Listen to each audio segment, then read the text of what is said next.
Hello，大家好，我係嚟自 Space Boxing Gym 嘅曹文俊啦。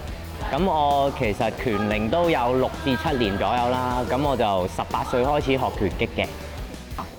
點解會揀拳擊呢個運動啊？其實最簡單係因為想挑戰自己啦。因為唔係淨係齋講你身體有幾多天分，你嘅體能有幾好啦。咁啊打咗拳擊咁耐之後，我會覺得呢個挑戰我做到啦。咁我會覺得好有成功感。啱嘅，即係打拳擊嚟講，或者你遇到一個比較強嘅對手咧，你會有挫敗感啦。咁但係其實我哋應該思考嚟講，可以翻轉頭去諗先。